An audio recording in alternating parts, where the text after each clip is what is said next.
Assalamualaikum warahmatullahi wabarakatuh. Halo semuanya, perkenalkan nama saya Nurizmi Aprilianti dengan NIM 2003341 dan ada juga teman saya. Assalamualaikum warahmatullahi wabarakatuh. Perkenalkan nama saya Herli Azki Aini dengan NIM 1701388 Dan teman saya. Dan saya Ruslan Hafid dengan NIM 2005097 dari Program Studi Ilmu Ekonomi dan Keuangan Islam. Di sini kami akan membahas mengenai wakaf. Sebelumnya, apakah kalian tahu apa itu wakaf? Kalau belum, yuk kita dengar. Kata wakaf berasal dari bahasa Arab yaitu waqafa yang artinya memegang, menghentikan, atau menolak harta.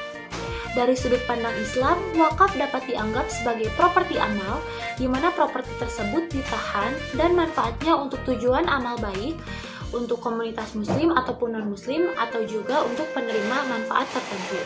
Nah, tujuan wakaf itu antara lain sebagai usaha seorang hamba untuk mendekatkan diri kepada Allah Subhanahu wa Ta'ala dengan memberikan manfaat kepada penerima wakaf atau untuk kepentingan umat Islam. Nah, wakaf menurut Undang-Undang Nomor 42 Tahun 2014, hukum wakif untuk memberikan sebagian harta benda atau memisahkan harta untuk dimanfaatkan selamanya atau untuk jangka waktu tertentu untuk tujuan atau keperluan ibadah demi kesejahteraan umum.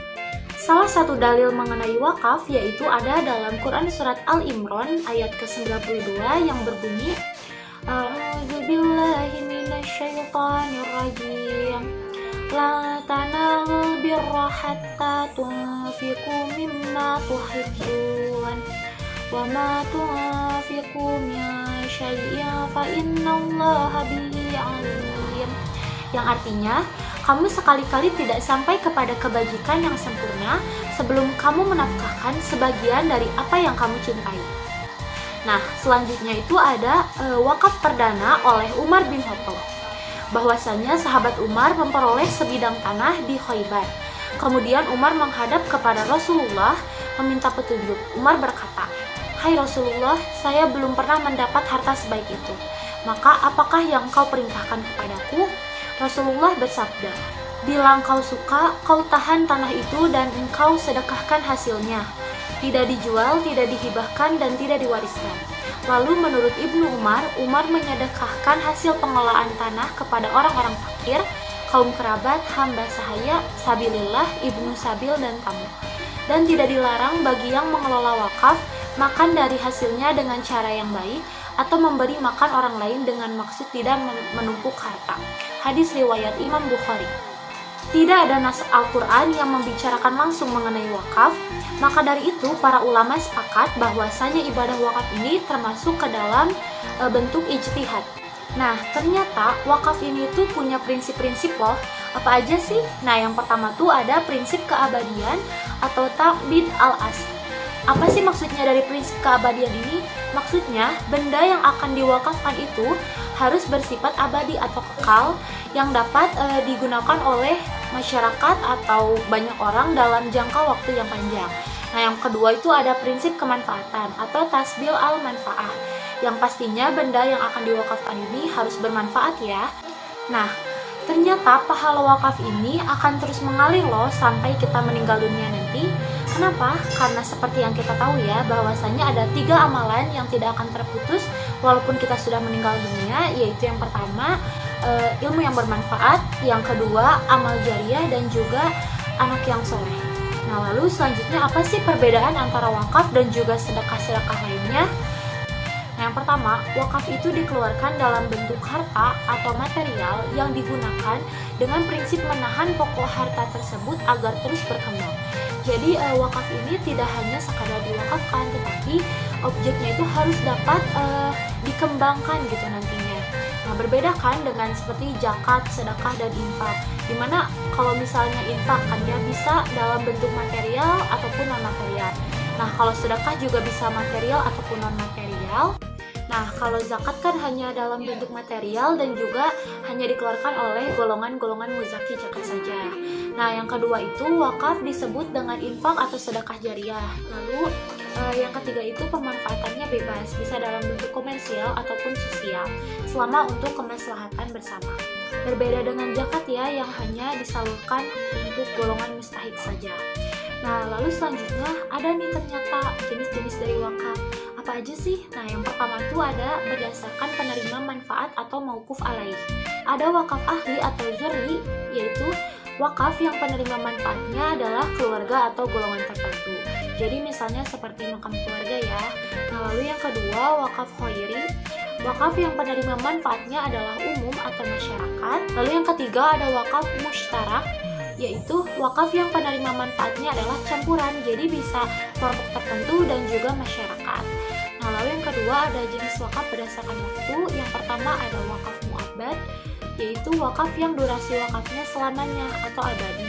Wakaf mu'aqqad adalah wakaf yang durasinya bersifat temporer atau sementara. Nah, selanjutnya itu ada jenis wakaf berdasarkan penggunaannya. Yang pertama ada ubasyir atau zati. Wakaf yang aset wakafnya langsung dapat digunakan untuk masyarakat atau untuk kepentingan sosial, misalnya rumah sakit, sekolah, dan lain-lain. Lalu selanjutnya ada mistisnari.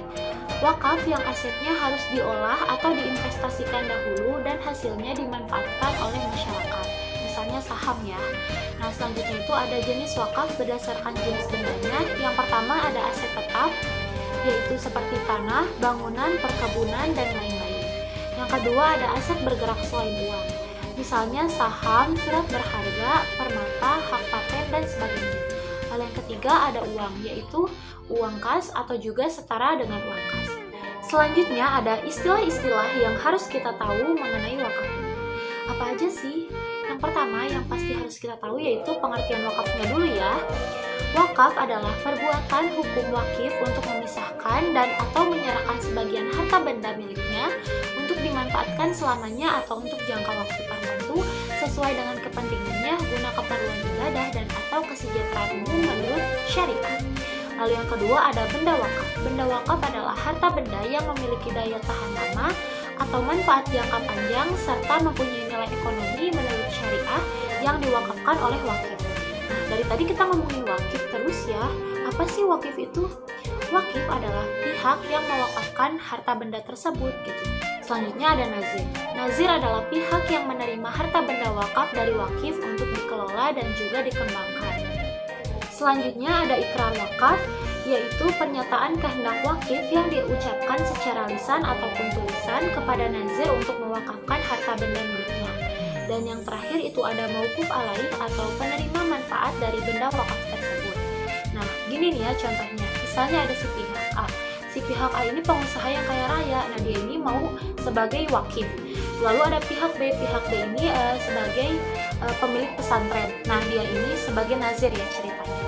Lalu si pihak A ini ingin mewakafkan sebagian tanahnya kepada pihak B untuk dikelola kembali menjadi pesantren. Nah, lalu pihak A ini bilang aja katanya, saya mewakafkan tanah ini untuk keperluan pesantren baru atas nama Allah Subhanahu wa taala. Misal seperti itu ya. Lalu diberikanlah si tanah itu, kan tanah ini tuh sebagai benda wakaf. Nah, setelah itu kan si pihak B ini sebagai nazir harus mengelola dan juga merawat nantinya pesantren tersebut gitu. Nah, nanti orang-orang yang menggunakan pesantren dan juga mendapatkan manfaat dari pesantren itu adalah yang disebut dengan mauquf alaih. Indonesia ini adalah negara yang memiliki penduduk muslim terbanyak kan ya. Nah, harusnya kan kita itu memiliki pengelolaan wakaf yang luar biasa gitu, termasuk dengan hasilnya juga. Nah, tetapi bisa kita lihat ya di data ini, bisa kita lihat sendiri bahwasannya di sini masyarakat Indonesia itu tidak semuanya memahami tentang wakaf. Nah, di sini tuh terlihat provinsi yang paling banyak itu di Gorontalo, di mana tingkat pemahamannya itu baru sampai 75,75%. Nah, yang paling kecilnya itu dari provinsi Kalimantan Tengah dengan pemahamannya 40,13%, sama seperti DKI Jakarta ya. Wah, sangat disayangkan sekali, padahal kan Jakarta ini ibu kota dari Indonesia. Nah, selanjutnya bagaimana dengan wakaf uang? Ternyata tidak semua mazhab memperbolehkan wakaf uang. Beberapa pendapat dari 4 imam, di antaranya yang pertama ada hadis yang diriwayatkan oleh Imam Al-Bukhari. Dijelaskan bahwa Imam Al-Juhri, salah seorang ulama terkemuka peletak dasar kodifikasi hadis, memfatwakan dianjurkan wakaf dinar dan dirham untuk pembangunan sarana dakwah, sosial, dan pendidikan umat Islam. Adapun caranya adalah dengan menjadikan uang tersebut sebagai modal usaha, kemudian menyalurkan keuntungannya. Yang kedua ada mazhab Syafi'i dan Hambali, berpendapat bahwa wakaf dinar dan dirham tidak diperbolehkan. Mengapa? Karena dinar dan dirham akan lenyap dengan dibelanjakan dan sulit untuk mengekalkan zatnya. Di samping itu, uang juga tidak dapat disewakan karena menyewakan uang akan merubah fungsi uang sebagai standar harga. Yang ketiga ada pendapat dari mazhab Hanafi. Mazhab Hanafi ini memperbolehkan wakaf uang asalkan hal itu sudah menjadi atau adat kebiasaan di kalangan masyarakat tersebut. Yang keempat ada pendapat dari mazhab Maliki yang memperbolehkan wakaf uang.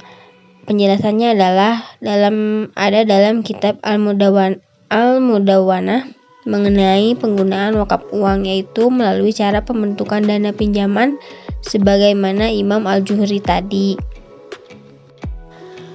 Komisi Fatwa Majelis Ulama Indonesia atau MUI juga memperbolehkan wakaf uang ini. Fatwa Komisi MUI itu dikeluarkan pada tanggal 11 Mei 2002. Dalam fatwa tersebut ditetapkan bahwa wakaf uang merupakan wakaf yang dilakukan seorang, kelompok orang, lembaga atau badan hukum dalam bentuk uang tunai atau cash, termasuk dalam pengertian uang adalah surat-surat berharga. Wakaf uang hanya boleh disalurkan dan digunakan untuk hal-hal yang dibolehkan secara syar'i. Nilai pokok wakaf uang harus dijamin kelestariannya, tidak boleh dijual, dihibahkan, ataupun diwariskan. Lalu bagaimanakah sejarah dari wakaf uang itu sendiri? Dalam sejarah peradaban Islam, dapat diketahui bahwa wakaf pertama kali dilakukan oleh Rasulullah SAW ketika membangun Masjid Quba di Madinah. Menurut versi yang berbeda, wakaf pertama adalah merupakan wakaf yang dilakukan Rasulullah SAW ketika beliau mengambil alih kepemimpinan 7 buah kebun milik seorang Muharid, orang Yahudi yang terbunuh ketika perang Uhud dan berpihak kepada Muslim. Selanjutnya adalah pada periode Abbasiyah. Harta wakaf dan hasil-hasilnya tidak ditampung di Baitul Mal, melainkan dikelola oleh Qodi yang selalu dimonitoring. Pada periode Abbasiyah ini dibentuk Baitul Mal khusus untuk pengelolaan wakaf. Perkembangan wakaf selanjutnya adalah pada masa dinasti Ayyubiyah di Mesir, yang mana perkembangan wakaf sangat menggembirakan. Pada masa itu, wakaf tidak hanya sebatas pada benda tidak bergerak saja, tetapi juga pada benda bergerak semisal wakaf tunai. Tahun 1178 Masehi atau 572 Hijriah, dalam rangka mensejahterakan ulama dan kepentingan misi mazhab Sunni, Salahuddin Al-Ayyubi menetapkan kebijakan bahwa orang Kristen yang datang dari Isadariyah untuk berdagang wajib membayar bea cukai. Kemudian dinasti Mamluk menjadikan wakaf sebagai salah satu tulang punggung roda perekonomian negaranya dengan mengeluarkan kebijakan tentang wakaf dimulai sejak Raja Al-Jahir Bibers Al-Bandak dengan mengeluarkan undang-undang tersebut, memilih hakim untuk mengurusi wakaf dari masing-masing madhab yang ada dan digunakan untuk kepentingan masyarakat secara umum, termasuk memelihara fasilitas yang ada di kota Mekah dan juga kota Madinah. Penyebar luasan peraturan perwakafan ini semakin intensif dan semakin mudah dilakukan pada masa kerajaan Ottoman yang dipimpin oleh Turki Utsmani. Hal tersebut dimungkinkan karena kekuasaan kerajaan Turki Utsmani menyebar luas hingga mampu menguasai sebagian besar wilayah Arab. Tahun 1287 Hijriah, dikeluarkan Undang-Undang Wakaf yang menjelaskan tentang kedudukan tanah-tanah kekuasaan Turki Utsmani dan tanah-tanah produktif berstatus wakaf. Dari implementasi undang-undang tersebut diperluas hingga pada manajemen pengelolaan pendapatan atau profit atas tanah wakaf tersebut, yang kemudian ditampung dalam sebuah badan semacam Baitul Mal yang pengelolaan dananya dilakukan secara profesional untuk dimanfaatkan bagi kemaslahatan masyarakat secara luas. Kenyataan menunjukkan bahwa institusi wakaf telah menjalankan sebagian tugas-tugas pemerintah. Keberadaan wakaf juga terbukti telah banyak membantu bagi pengembangan ilmu-ilmu medis melalui penyediaan fasilitas-fasilitas publik di bidang kesehatan dan juga pendidikan.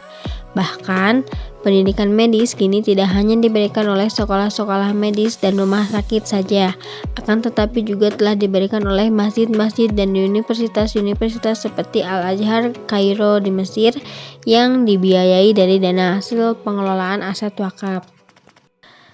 Sementara itu, perbincangan pengelolaan wakaf yang dilakukan secara profesional mulai menggeliat lagi di Indonesia setelah terjadi letupan interaksi dengan gagasan wakaf tunai yang digulirkan oleh tokoh ekonomi asal Bangladesh, yaitu Prof. Muhammad Abdul Manan, yang pada akhirnya muncul kreasi baru gagasan wakaf investasi yang di Indonesia sudah dimulai oleh Dompet Duafa Republik yang bekerja sama dengan Batasa atau BTS Capital dengan program Dompet Duafanya, PB Matlaul Anwar dengan program Dana Firdausnya, dan Bank Muamalat Indonesia atau BMI dengan institusi barunya yaitu Baitul Mal Muamalat. Wakaf uang atau wakaf tunai bagi umat Islam Indonesia ini memang masih sangat relatif baru. Hal ini bisa dilihat dari peraturan yang melandasinya. MUI baru memberikan fatwa pada pertengahan bulan Mei 2002 yang memperbolehkan wakaf uang dengan syarat wakaf uang harus dijamin kelestariannya. Sementara Undang-Undang Nomor 41 Tahun 2004 tentang wakaf baru diundangkan pada tanggal 27 Oktober 2004. Sedangkan Peraturan Pemerintah Nomor 42 Tahun 2006 tentang pelaksanaannya diundangkan pada tanggal 15 Desember tahun 2006. Meskipun dalam pelaksanaannya pengelolaan wakaf tunai ini masih belum maksimal dirasakan oleh seluruh kalangan masyarakat, tapi paling tidak upaya untuk memberdayakan wakaf tunai sudah mulai digiatkan dengan segala keterbatasan yang ada. Lalu berikut ada beberapa capaian yang pernah kita capai dari wakaf ini sendiri, di mana hampir banyak lahan yang digunakan untuk bercocok tanam ataupun pemukiman adalah lahan wakaf. Lalu, bolehkah wakaf diperuntukkan untuk keperluan infrastruktur angkatan bersenjata? Dalam surat Al-Anfal ayat 72 dinyatakan bahwa sesungguhnya orang-orang yang beriman dan berhijrah serta berjihad dengan harta dan jiwanya. Dalam surat Al-Baqarah ayat 261 dijelaskan bahwa perumpamaan nafkah yang dikeluarkan oleh orang-orang yang menafkahkan hartanya di jalan Allah adalah serupa dengan sebutir benih yang menumbuhkan 7 bulir pada tiap-tiap bulir 100 biji. Salah satu bentuk wakaf dunia untuk infrastruktur adalah pembangunan infrastruktur kereta api Hejaz, di mana pembangunan ini dilakukan oleh Sultan Abdul Hamid kedua pada tahun 1900 untuk memudahkan jemaah haji saat menuju ke Mekah. Wakaf ini merupakan wakaf umat Muslim sedunia, yakni Mesir, Bosnia, dan juga Iran.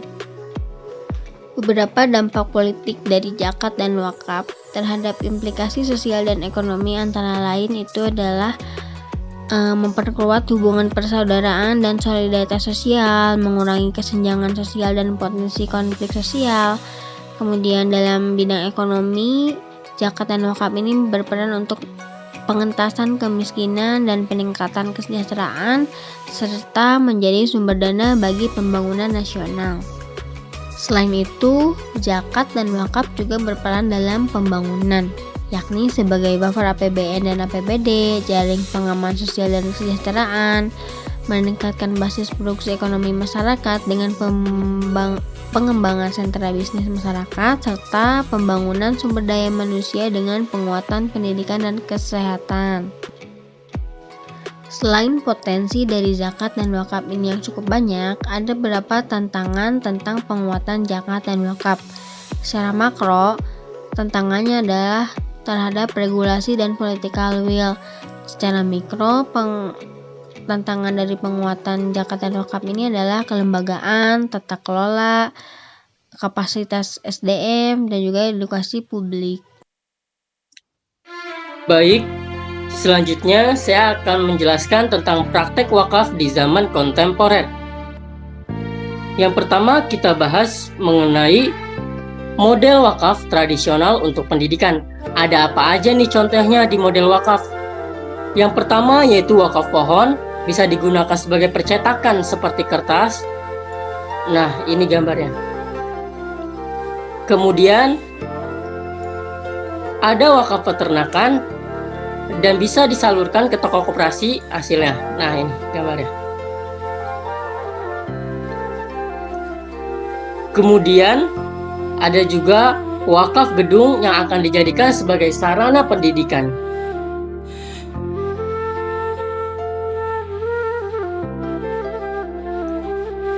Alasan aset wakaf sulit memiliki akses terhadap sumber keuangan. Yang pertama, apa aja sih alasannya?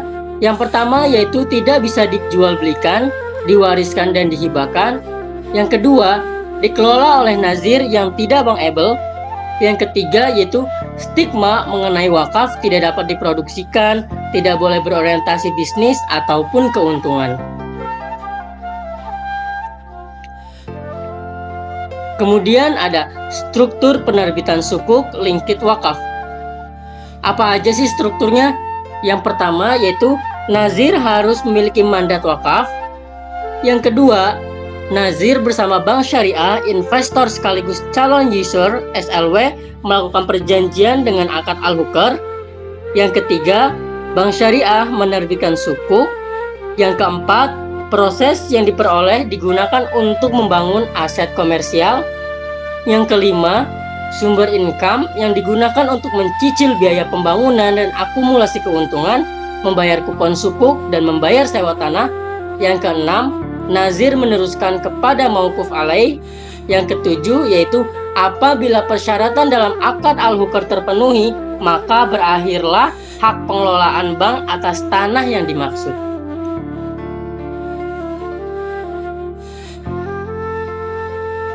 Selanjutnya yaitu wakaf manfaat asuransi. Terdapat manfaat investasi dan juga manfaat asuransi. Nah, apa aja tuh pengertiannya? Manfaat investasi adalah sejumlah dana yang diserahkan kepada peserta program asuransi yang berasal dari kontribusi investasi peserta dan hasil investasi. Sedangkan manfaat asuransi adalah sejumlah dana yang bersumber dari dana tabaruk yang diberikan kepada pihak yang mengalami musibah atau pihak yang ditunjuk untuk menerimanya. Kemudian wakaf, rukun wakaf. Apa aja tuh rukun wakaf? Rukun wakaf ini ada 4. Yang pertama yaitu ada wakif. Wakif adalah orang yang berwakaf atau orang yang mewakafkan hartanya seperti tanah, gedung, dan yang lainnya. Kemudian mauquf adalah barang yang diwakafkan. Yang ketiga ada sigoh, yaitu sebuah akad ijab kabul serah terima. Yang terakhir yaitu ada mauquf alaih, yaitu orang yang menerima wakafnya siapa aja seperti umum atau khalayak umum ataupun masyarakat bahkan keluarga. Nah, model wakaf sosial. Ada banyak nih model wakaf sosial. Yang pertama batas waktunya yaitu ada selamanya dan sementara. Yang kedua penggunaannya yaitu bisa bermanfaat langsung ataupun dikembangkan terlebih dahulu secara produktif. Sedangkan cakupannya ada keluarga, masyarakat, keluarga dan masyarakat. Manfaatnya yaitu seperti barang dan profesi. Kemudian manajemennya yaitu pertama dikelola oleh wakif, wakif dan mitra, nazir yang ditunjuk hakim ataupun nazir dari pemerintah. Jenis bendanya yaitu bisa tetap juga bisa bergerak. Kondisi wakifnya yaitu masyarakat mampu, wasiat individu ataupun pemerintah. Praktek wakaf dalam kilasan sejarah. Pada masa Umayyah, Taubah bin Ghor al-Hadrami, seorang hakim pada masa Khalifah Hisham bin Abdul Malik, banyak menaruh perhatian terhadap pengembangan wakaf, sehingga pada masanya terbentuk lembaga wakaf tersendiri sebagaimana lembaga lainnya di bawah pengawasan hakim. Yang kedua yaitu pada masa Abbasiyah terdapat lembaga wakaf yang disebut dengan Sadar al-Waqaf yang mengurus administrasi dan memilih staf pengelola lembaga wakaf. Yang ketiga yaitu pada masa Salahuddin Al-Ayyubi, salah satu kebijakan yang dikeluarkan adalah pemungutan bea cukai bagi pedagang Kristen asal Iskandaria. Kemudian hasilnya dikumpulkan lalu diwakafkan kepada fuqaha dan keturunannya. Yang keempat yaitu masa kerajaan Turki Utsmani dikeluarkan tentang peraturan pembukuan pelaksanaan wakaf, sertifikat wakaf, dan pengelolaan wakaf, upaya mencapai tujuan wakaf dan melembagakan wakaf dalam upaya realisasi wakaf dari sisi administrasi dan perundang-undangan. Yang kelima yaitu pada masa modern, perkembangan wakaf di negara-negara berpenduduk muslim seperti Tunisia, Mesir, Palestina, Syria, dan Irak mengalami perkembangan yang signifikan. Sedangkan praktek wakaf di Indonesia yaitu yang pertama ada pada wilayah Banten, Humas Serang, berupa ladang-ladang yang setiap tahunnya dikelola secara bersama-sama dan hasilnya digunakan untuk kepentingan bersama. Yang kedua yaitu wilayah Lombok, Tanah Pareman, yaitu tanah negara yang dibebaskan dari pajak land rate yang hasilnya diserahkan kepada desa-desa, subak, dan candi untuk kepentingan bersama. Yang ketiga yaitu ada pada daerah Jawa Timur, yaitu tanah perdikan. Tanah perdikan ini pemberian raja kepada seseorang atau kelompok yang dianggap berjasa yang tidak boleh diperjualbelikan. Nah, mungkin itu saja yang dapat saya bahas. Selanjutnya yaitu kita masuk ke dalam sesi pertanyaan mengenai wakaf. Sebutkan contoh jenis benda wakaf yang tetap dan bergerak.